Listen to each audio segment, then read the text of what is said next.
What's going on, everyone? This is Zach with Prospectrix. Today I'm joined by Marcus Aquino for an in-depth conversation about his journey in MMA, his mindset heading into competition, and how he continues to grow as a fighter. We talk about preparation, mental focus, and what he wants to show when he steps into the cage next. Make sure to subscribe for more MMA content. Stay tuned. Welcome to the Prospectrix interview. What is your name, age, and the weight class that you fight at? My name is Marcus Aquino.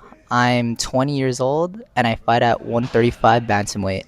For viewers meeting you for the first time, who is Marcus outside of the cage? Marcus outside the cage is just like, your average person. I go to college. I go to Cal Poly Pomona. I'm an electrical engineering major. I'm just kind of your average Joe in a way, not really. I do whatever adults do now, so, it is what it is. Where are you from, and how did that environment shape you as a fighter? I'm originally from Panorama City. I grew up in not really that ghetto of a neighborhood, but it wasn't that great. I went to elementary school where there's Asians were the minority, so I got bullied a lot. So me being bullied, I just had to fight and fight and fight. So that's probably what got me into martial arts in the first place. But I was also a troublemaker, so that's what brought me into fighting. How did you originally get into MMA, and what pulled you toward this sport? I originally got into MMA mainly because of my dad. He was a big boxing fanatic. He would love to watch Manny Pacquiao. He would watch everyone back in the day. And I think his little addiction kind of rubbed off on me. And I was watching UFC, boxing, kickboxing when I was a kid. So I think when I hit fifth or sixth grade, I went to jiu-jitsu for the first time, and it just became an addiction from there. At what point did you realize MMA was something you wanted to pursue seriously? The point of my life where I realized MMA was my calling was definitely in high school, where I saw a lot of people partying, drinking. They were freaking doing all this bullshit in high school. They're kind of peaking out. And I was in the gym training. I was getting better and better, and I was damn, I really love doing this. So I was I think I'm good enough to make this for my profession. So I was fuck it, let's do it. What sacrifices have you had to make to stay committed to this path? Oh, dude, there's a lot of fucking sacrifices when it comes to MMA. You can't have a social life, for one. All you gotta do, to be honest, most people don't realize is the training, all that stuff, the diet, everything. That's not the hard part. The hard part is the sacrifices that you have to make, these parties that your friends are going to, the hangouts that your homies are going out. Some family get-togethers. Sometimes you just gotta be yo, I gotta train. You gotta give up a lot of stuff, because at the end of the day, if someone's outworking you in this sport, you're getting cooked. So I see it as kill or be killed. So at this point of my life where I was damn, I gotta sacrifice a lot of fucking social hour. I can't hang out with my friends as much, because this is what I want to do for my life. I want to make this my profession. I want to go pro. I want to go to the UFC. I want to be a UFC world champion one day. So I don't give a fuck if I'll do whatever it takes to become number one in the world.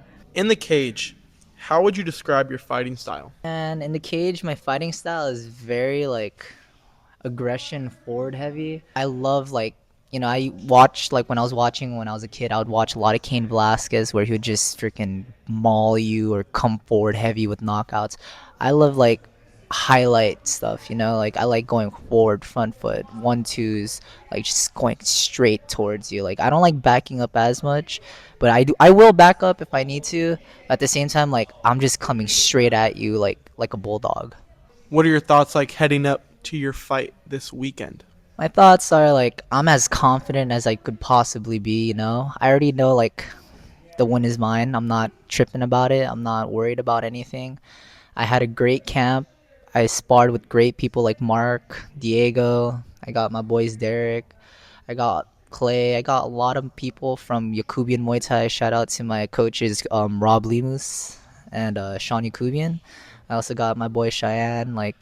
We've been all working to get better and better, and I feel I just leveled up. So I'm just as confident as I could possibly be for this fight. If your performance went perfectly, what would that look like? If performance went perfectly, it would look like either a first round knockout or submission.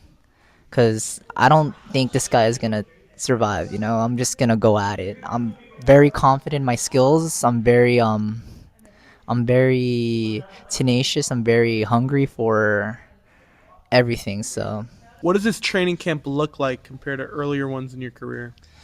man, this training camp was a little different. So, like earlier in my career, like we realized, like we noticed how my grappling was one of my power aspects, but I never used it. And my striking definitely needed more brush up and more activities. So this training camp, like we capitalized on the mistakes that I had in my past training camps, where we went more combinations, more like hands, better form, better everything, and then we went for more of a offensive wrestling rather than defensive like last time. So for this camp, we just went very, very, very like hard on the mistakes that I made last camp. Mentally, what keeps your discipline going when you have no motivation? To be honest, like when I have no motivation, I just think about like all the stuff that I did before, because I'm very big on time.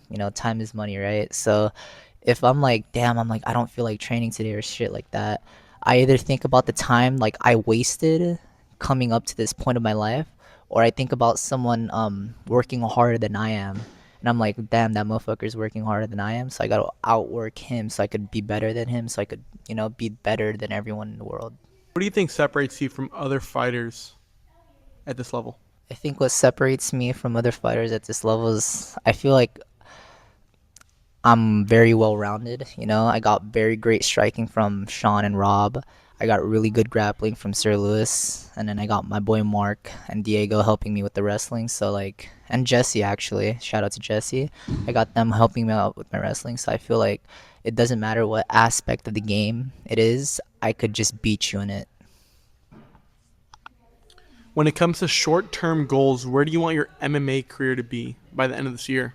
By the end of this year, I feel like I should either be a title contender or just have that title around my waist. I want around 10 amateur, maybe 15 amateur fights before I go to pro.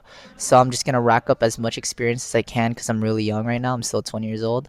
I'm going to try to rack up as much experience as I can so when I turn pro, where your record does really matter, it's just going to be me putting people out. So, Prospectrix is about giving attention to prospect athletes on the climb. What do the fans and supporters mean to you, especially the ones who've been with you since the beginning? Man, the fans mean everything to me, man. Like, I like to say this a lot. We are nothing without fans, Like, our support system is everything. Without a good support system, like, our confidence goes away. So, like, having a great support system in my gym, my family, my friends, like, all of them coming out to support me and just, like, cheering me on, it just means so much to me and it means the world to me. I feel like if I didn't have that support system, I wouldn't be successful. So that support system, in my opinion, just means a lot because that's what will project you to become a better and better and a more well-known fighter. Who was Marcus Aquino before he started fighting? And Marcus Aquino before he started fighting was low-key a little troublemaker. Like I said, I got bullied when I was a kid, but the way I kind of made up with it is to become a troublemaker myself. I didn't bully anyone, but I was a troublemaker. So like me before fighting and me before doing all this, I was just a very energetic child. And then I played a lot of basketball. I did a lot of stuff. But me now is just a very more tamed, more disciplined person thanks to martial arts. What gym do you represent, and what does the gym and team mean to you as a fighter? I represent King's Combat Sports and Yakubian Muay Thai. The gym means everything to me. We're like all ride or dies for each other. We're all big family. This gym means a lot. It gave me everything that I have today. I don't have anything without without Sean, Rob, Sir Lewis, and all the people that I met throughout my life in those gyms. I can't see anything besides going here or going to Yakubian Muay Thai. you know, those gyms are like what made me who I am today. So those gyms are just everything to me. What has been the biggest setback that you'd say you've had in your career? I don't even know if it's a setback because I always like to say having a plan B is always unnecessary because plan A might not go out. So I feel like I'm not gonna call it a setback, but going to school, because you have to put your attention in school, you're paying for it, but at the same time you need to have a career outside of MMA because you know um Peter Sugarfoot Cunningham once said that we're all a bunch of shooting stars in this sport, so eventually we're gonna shine bright then die out. So we always need something to make more money or something to make a livelihood after this profession. Even if you make it to the UFC, become a world champion, having something as a backup, like being having a job or having a profession as a backup, is always, always, always an amazing thing to have. When doubt creeps in, how do you personally reset and refocus? Through like Christ, I'm very religious, but not like as religious as other people. So like, I feel like when I'm in doubt, I look to Christ and see him giving me this dream as him telling me this is my calling. And then when doubt also creeps in, I always think about my support system. They're always pushing me. They're always telling me to go hard, go bigger, be better. Um, I'm not I'm not just doing it for them. I'm doing it for myself also, because like, this is a single game. Even though everyone else is prepare helping me prepare for war, I'm the only one going into that cage with maybe two people beside me. So you know when doubt creeps in, I just got God and my friends and family to always come and straight me into this good path. If someone is watching you for the first time this weekend, what do you hope they take away from seeing you compete? Man, I hope they take away that I'm an entertaining fighter. I don't like, I want to be an entertaining fighter. I don't want to be like a boring fighter. No point fighting. I just want to go for highlights, make people happy, and make sure their money's worth, Cuz they're paying $85 for them tickets. Make sure they got a show. Finally, what's your last message before you fight this Saturday? My last message before I fight this Saturday is just be ready, cuz I'm coming.